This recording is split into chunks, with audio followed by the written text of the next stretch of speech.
Hi guys, hi kakabsat, good morning. Good morning sa inyong lahat.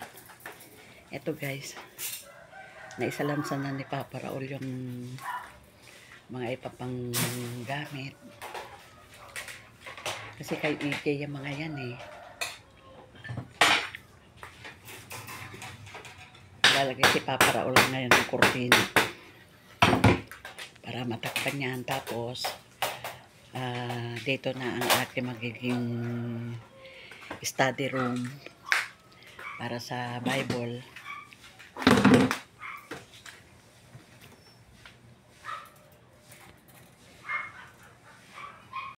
Ayan, naikabit na yung kurtina sa bintana.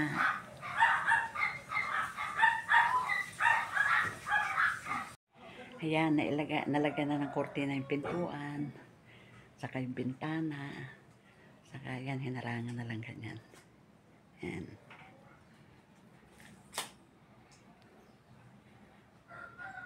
Guys, kakabsat. Katatapos ko maglaba. Kahapon naglaba na naman ako. Ngayon naglaba na naman ako kasi sinusulit ko na yung paggamit sa kabilang bahay. Dahil nagpunta na kahapon yung may-ari. Ayun, papagawa na raw nila. Pero nandun pa yung aming washing machine sa dryer. Doon pa ako naglaba. Sinusulit ko lang. Ayan.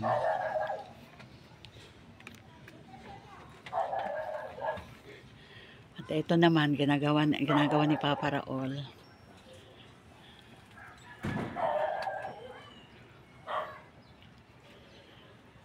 Pagkabukas na ganyan yan at still mating lang. Ano ko, ang lamig na.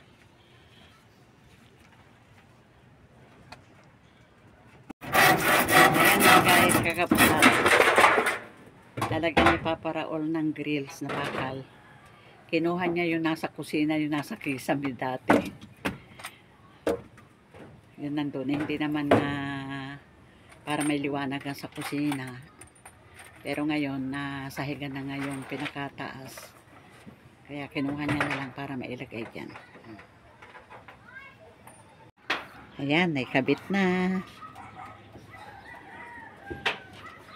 O, saan ka dara ngayon dyan?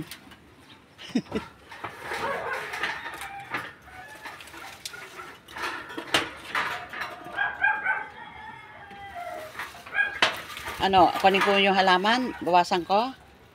Hindi na, kunin mo. Hindi na. Ay, mabigat. Ay, mabigat. Pag umulan to, basa. Oh, maluwang doon. Oh. Saan? Ayusin mo na lang pag. Di, teka. Ayan. Napakinabangan din yung bakal sa kisame, ano. Ayan, o.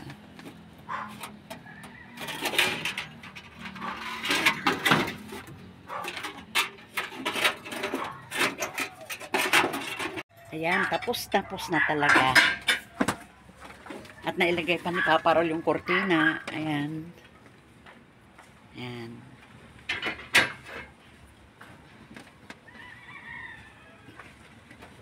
Ibinalik niya yung dati. Pero may bakal na sa labas. Ayan.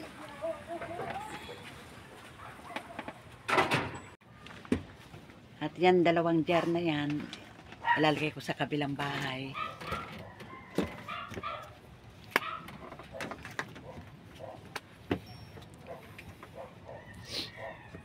Kahit may pusa dyan.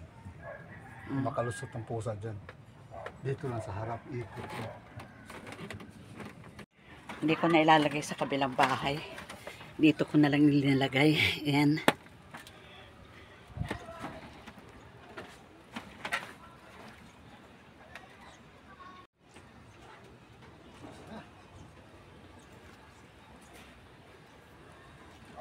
Pagod.